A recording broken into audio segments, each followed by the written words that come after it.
An angel came to me and said, "O pitiable foolish young man, O horrible or dreadful state, consider the hot burning dungeon thou art preparing for thyself to all eternity, to which thou art going in such career." I said, "Perhaps you will be willing to show me my eternal lot, and we will contemplate together upon it, and see whether your lot or mine is most desirable." So he took me through a stable, and through a church, and down into the church vault, at the end of which was a mill. Through the mill we went, and came to a cave. Down the winding cavern we groped our tedious way till a void bound us as another sky appeared beneath us, and we held by the roots of trees, and hung over this immensity.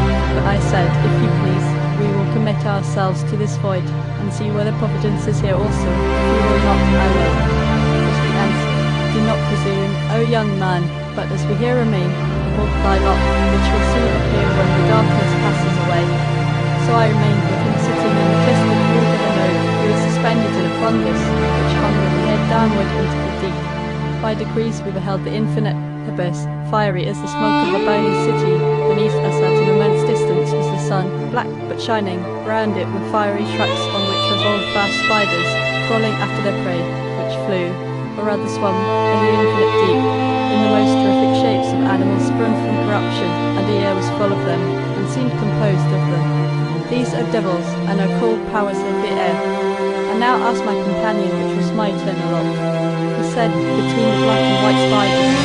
But now, from between the black and white spiders, a cloud of fire burst and rolled through the deep. Black and all beneath so that the nether deep grew black as the sea, and rolled with a terrible noise.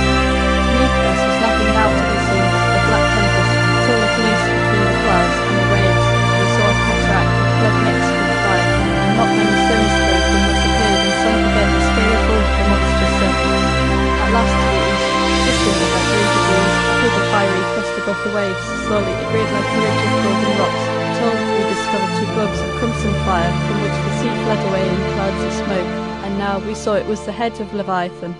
His forehead was divided into streaks of green and purple, like those on a tiger's forehead. Soon we saw his mouth and red gills hang just above the raging foam, tinning the black deeps with beams of blood, advancing toward us with all the fury of a spiritual existence. My friend the angel climbed up from his station into the mill. I remained alone, and then this appearance was no more, but I found myself sitting on a pleasant bank beside a river by moonlight, hearing a harper who sung to the harp, and his theme was, "The man who never alters his opinion is like standing water, and breeds reptiles of the mind." But I arose, and sought for the mill, and there I found my angel, who, surprised, asked me how I escaped. I answered, "All that we saw was owing to your metaphysics, for when you ran away, I found myself on a bank by moonlight, hearing a harper. But now we have seen my eternal lot, shall I show you yours?" He laughed at my proposal, but I by force suddenly caught him in my arms, and flew westwardly through the night, till we were elevated above the earth's shadow. Then I flung myself with him directly into the body of the sun. Here I clothed myself in white, and taking in my hand Swedenborg's volumes, sunk from the glorious climb, and passed all the planets till we came to Saturn. Here I stayed to rest, and then leaped into the void between Saturn and the fixed stars.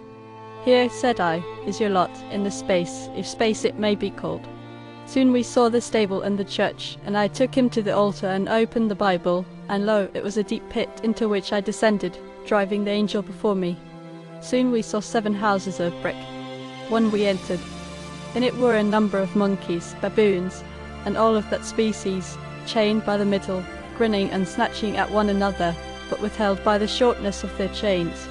However, I saw that they sometimes grew numerous, and then the weak were caught by the strong, and with a grinning aspect, first coupled with and then devoured by plucking off first one limb and then another till the body was left a helpless trunk.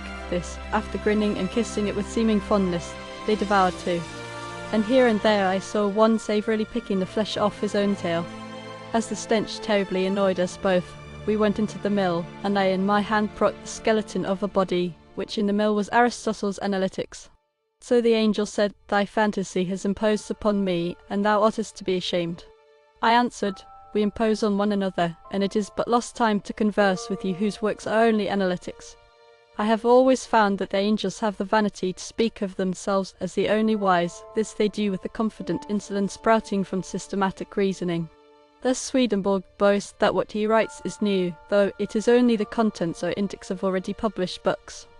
A man carried a monkey about for a show, and because he was a little wiser than the monkey, grew vain, and conceived himself as much wiser than 7 men.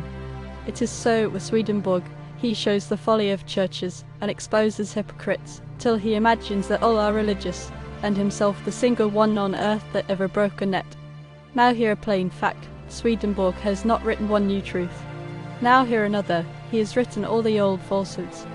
And now hear the reason: he conversed with angels who are all religious, and conversed not with devils who all hate religion, for he was incapable through his conceited notions. Thus Swedenborg's writings are a recapitulation of all superficial opinions, and an analysis of the more sublime, but no further. But when he has done this, let him not say that he knows better than his master, for he only holds a candle in sunshine.